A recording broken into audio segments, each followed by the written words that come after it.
Good morning. I had a client. They had started doing a lymphatic drain tincture, and that was back in, let's see, March. She started on March 10th, and she was feeling really good. But then she recently, this week, asked me to, she wanted the same tincture but stronger. So, in order to do that, I would have had to increase a couple of the herbs. I would have increased the dandelion and burdock, but then I was going through my medicine maker's handbook for something that would purge a little bit better. And I know her story because I've consulted with her for quite a while. And it seems to me that she's looking more for, instead of the draining formula, she would need something more cleansing. So I'm pretty sure that she's drained that the excess lymph that was flowing through the system, which happens a lot during the winter because we're not moving around. We're not getting our bodies, our blood flow. We're just not getting to where we need to be. So I decided to go with a cleansing formula. In my book, it had called for a couple of different ones. I don't think she's going to need the echinacea any longer because she's not dealing with lymph node swelling, sore throat, things like that. That sometimes you would just need a good lymph cleanse for something like that. But she's dealing more with, she needs to get it totally cleansed out after the draining that has already taken place. So I decided to go more with a little bit stronger herbs. So the key herbs that I decided to go with are the poke root and the burdock root. And then for the supporting herbs, because of the strength of the poke root, I decided to go with dandelion and yarrow. Those are a little more gentle. They still have the same actions to help with the cleansing. And then I also am adding a balancer to all of those, which is the Siberian ginseng, or otherwise called eleuthero root.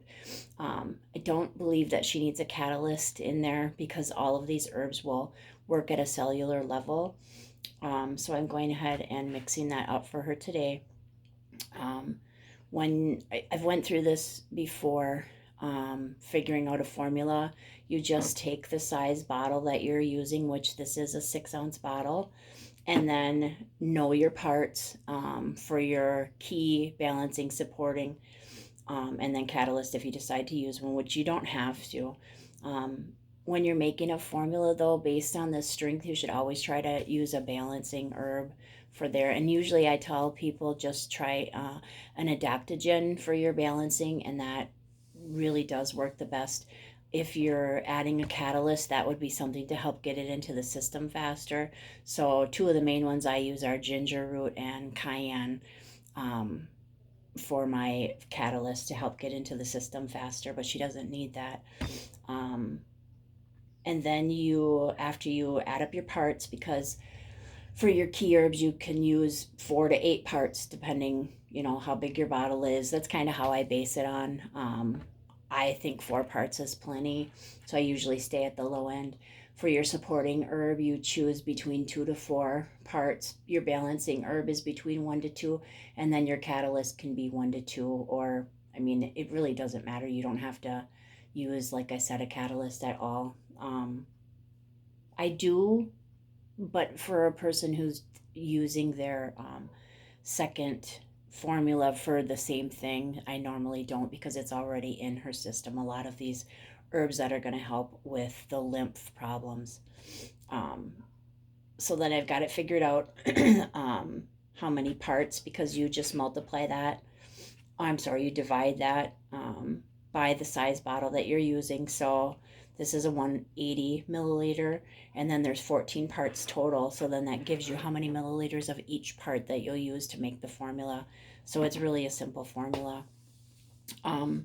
So there's 56 milliliters of poke root, 56 of burdock, the supporting herb, dandelion and yarrow, there's 28 milliliters of each of those, and then the balancing as well, there's 28 milliliters of those. So that's going to equal out my 180 milliliters of formula for her. So I just wanted to share in case you wanted to ever try doing a formula. And then if anybody ever wants to learn about tinctures, they're very simple. You can stop into the office and I can tell you how I do mine. Um, Most of my tinctures are um, ratios of 1 to 5.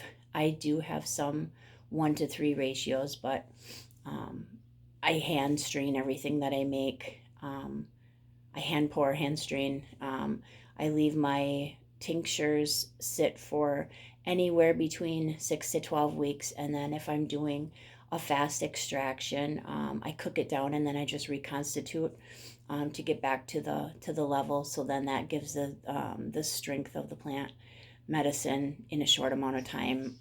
The shortest one, I've done some actually in a couple hours. I cook it down. That's actually called a Russian extraction. It's a little bit different. But then for like a fast extract, I usually try to cook it down and simmer it down. And then when I reconstitute it, it really goes through a lot of menstruum for that. So I try not to do it unless I absolutely have to. I think I've done maybe 4 of them over the course of 7 years.